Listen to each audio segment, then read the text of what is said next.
When there's no more hope is left in me, I can see what comes my way. Rekan-rekan semua, Assalamualaikum warahmatullahi wabarakatuh. Selamat berjumpa lagi dengan saya, Anggono Raras, melalui A dan B Channel dengan tema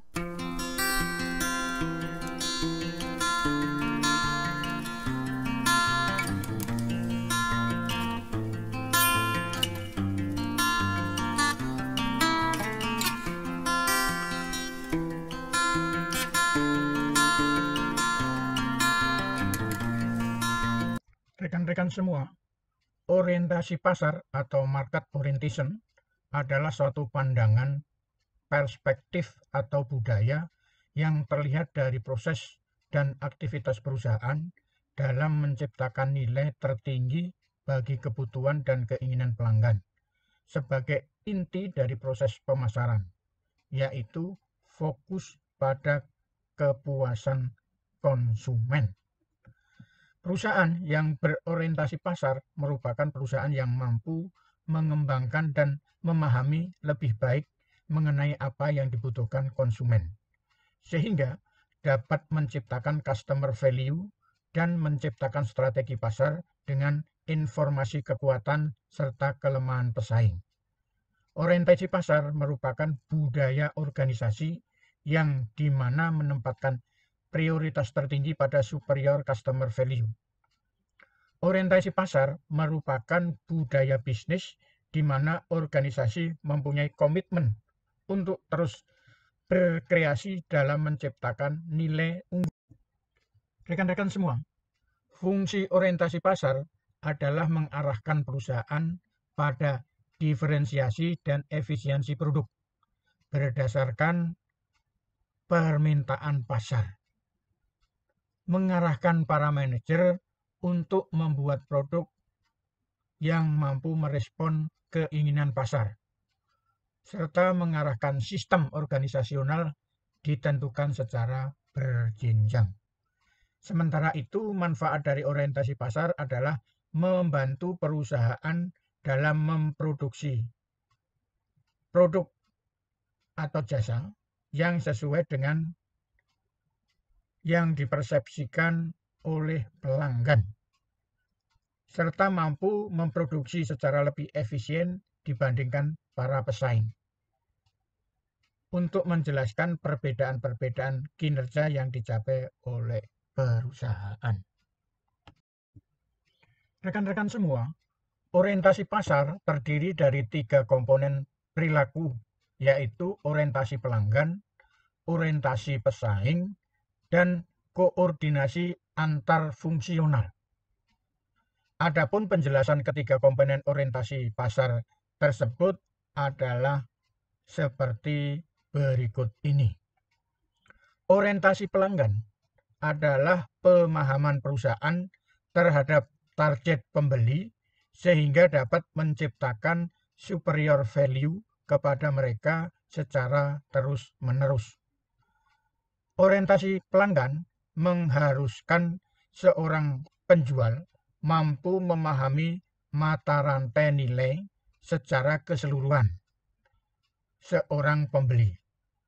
Melalui orientasi pelanggan akan membentuk orientasi dan persepsi pelanggan atas nilai-nilai yang dibangunnya dan dirasakan, yang pada gilirannya akan menghasilkan kepuasan pelanggan. Berikutnya, orientasi pesaing merupakan pemahaman akan kekuatan dan kelemahan jangka pendek, serta kapabilitas dan strategi jangka panjang dari para pesaing yang saat ini ada sebagai pesaing potensial yang akan muncul.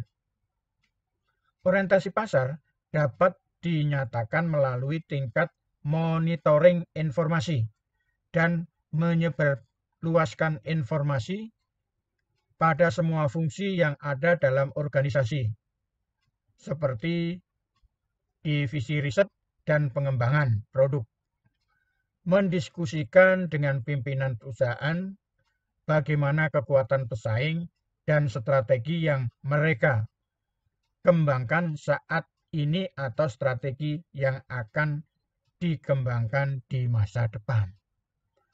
Koordinasi antar fungsi adalah merefleksikan pendayagunaan secara terkoordinasi dari seluruh sumber daya yang ada dalam perusahaan dalam rangka menciptakan superior customer value bagi pembeli yang dituju.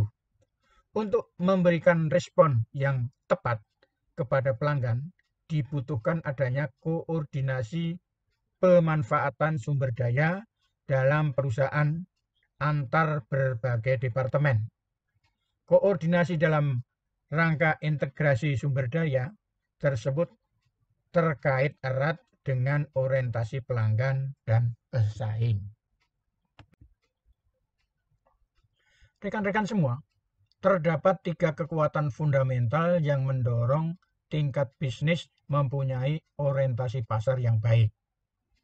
Yang pertama adalah marketing knowledge, tingkat di mana manajer dan karyawan telah dididik dan dilatih dalam pemasaran yang secara langsung berdampak pada orientasi sebuah bisnis. Yang kedua, marketing leadership. Orientasi pasar sebuah unit bisnis dimulai dari atas. Jika manajemen senior atau top manajemen dan manajer-manajer kunci marketing tidak mempunyai orientasi pasar yang kuat, sulit bagi sebuah unit bisnis untuk membangun level marketing yang sempurna. Yang ketiga, employee satisfaction.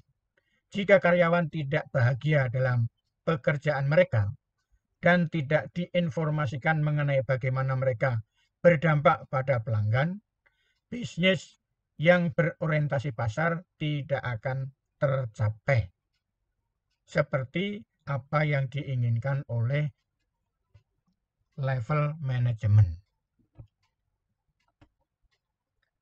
Rekan-rekan semua, orientasi pasar sebuah unit bisnis dimulai dari top manajemen.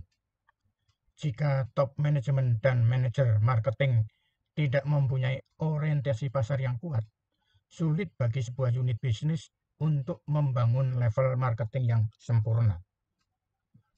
Apa yang membuat top manajemen marketing sukses?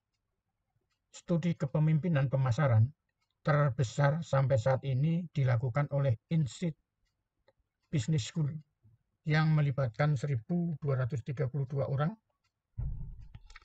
dari top eksekutif dari lebih 80 negara. Secara total studi ini melibatkan lebih dari 68.000 orang. Hasil dari penelitian ini adalah top manajemen marketing terbaik adalah tahu pemasaran dengan baik. Mereka mampu membuat perubahan dalam berpikir